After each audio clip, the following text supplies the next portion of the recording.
তো চলো বন্ধুরা, আজকে আমি তোমাদের সঙ্গে একটা রেসিপি শেয়ার করব। তা কে কে এটাকে চেনো বলো? এটা মোচা। আমি একটা রেসিপি বানাবো মোচার, ঘরোয়া পদ্ধতিতে মোচার ঘন্ট। তা চলো রেসিপিটা তোমাদের সঙ্গে শেয়ার করা যাক। আমি মোচাটা প্রথমে কেটে নেব, প্রথমে কেটে সেদ্ধ করতে দেব। তো চলো মোচাটা কাটা যাক।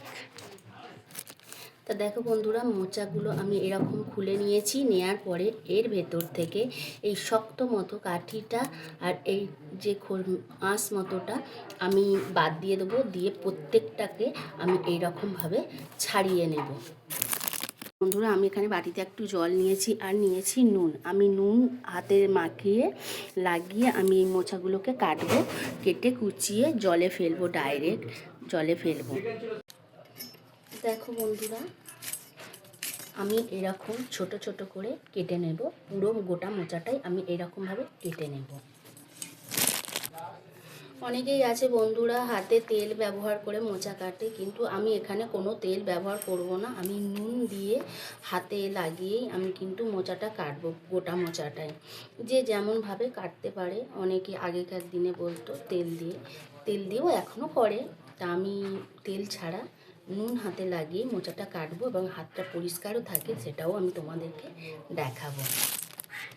আর বন্ধুরা, যারা সিমেন্টের ওপরে মোচা কাটবে অবশ্যই মানে বটির নিচে আগে একটা প্লাস্টিক বিছিয়ে নেবে, নইলে মোচার যে আঠাটা নিচে পড়ে সেটা পুরো সিমেন্টটা কালো হয়ে যায়, দাগ হয়ে যায়।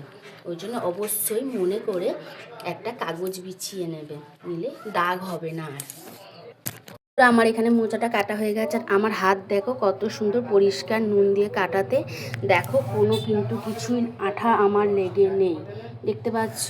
তা বন্ধুরা চলো এবার সেদ্ধ বসিয়ে দিই। আমি এখানে মোচা সেদ্ধ বসিয়ে দিয়েছি আর এই রয়েছে কাঁচা ছোলা। কাঁচা ছোলাটা এবার মোচার মধ্যে দিয়েই সেদ্ধ করব আমি। আর মোচাটা সেদ্ধ করার সময় হলুদ দেব, নুন দেব, নুন হলুদ দিয়েই আমি সেদ্ধটা বসাবো। দেখো বন্ধুরা, আমার এখানে সেদ্ধ হয়ে গেছে মোচাটা। আমি এবার এটাকে জল ঝরিয়ে নেব। দেখো বন্ধুরা, এখানে আমি একটা কড়া বসিয়ে তেল দিয়ে দিয়েছি।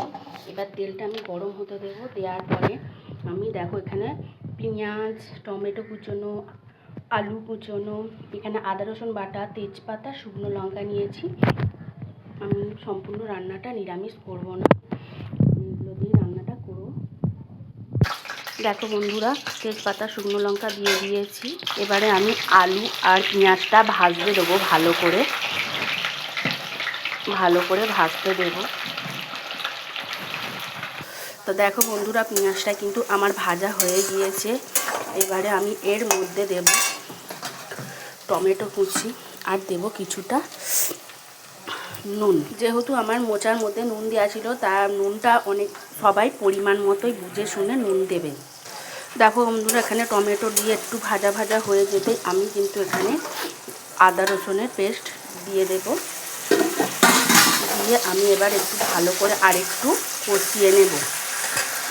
2-3 মিনিট কষানোর পরে দেখো টমেটোটা পুরো গলে গিয়েছে আর আদা রসুনটাও ভালো ভাজা হয়ে গেছে। এবার আমি এখানে মশলা দিয়ে দেবো। হলুদ, লঙ্কা গুঁড়ো, জিরে গুঁড়ো, অল্প পরিমাণে ধনে গুঁড়ো, সব উপকরণ দিয়ে ভালো করে মশলাটাকে আমি এখন কষাবো। 2-3 মিনিট কষানোর পরে সামান্য অল্প পরিমাণে আমি একটু জল দেবো, যাতে না মশলাটা তার তলায় লেগে যায়। কষানোর পরে আমি দিয়ে দেবো মোচা, সেদ্ধ করে রাখা মোচাটা। বন্ধুরা, মোচাটা 2-3 মিনিট কষানোর পরে দেখো ভালো কষানো হয়ে গিয়েছে। এবার আমি দেব সামান্য পরিমাণে কিছুটা জল, যাতে আলুটা সেদ্ধ হয়ে যায়। মোচা তো অলরেডি সেদ্ধ করা ছিল, আমি কিছুটা পরিমাণে জল দিয়েছি যাতে আলুটাও সেদ্ধ হয়ে যায় আর মোচাটা আরও ভালো করে রেডি হয়ে যায়। তা চলো আমি এবার ঢাকা দিয়ে দেবো, তারপরে আমার মোচা রেডি হয়ে যাবে। বন্ধুরা, জলটা কতটা শুকনো হয়ে গিয়েছে। আমি এই পর্যায়ে আমি একটু সামান্য চিনি দেব স্বাদটা ভালো হওয়ার জন্য। এটা তোমরা দিতেও পারো, নাও পারো, কোনো অসুবিধা নেই। দেখো বন্ধুরা, আমার মোচার ঘন্ট রেডি হয়ে গেছে। আর দেখো এই পর্যায়ে আমি দেব সানরাইজের শাহি গরম মশলা।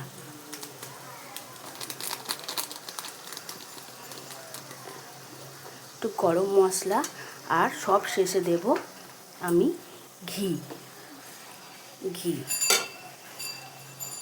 দেখো, ঘি দিলে মোচার খুব ভালো টেস্ট হয়, কোনো কথাই হবে না একদম। দেখো, আমার কিন্তু মোচার ঘন্ট রেডি হয়ে গেছে। আমি এবার গ্যাসটাকে বন্ধ করে দেবো। তো চলো বন্ধুরা, ভিডিওটা যদি ভালো লেগে থাকে অবশ্যই লাইক, কমেন্ট, শেয়ার আর পেজটাকে ফলো করার অনুরোধ রইল। চলো, টাটা।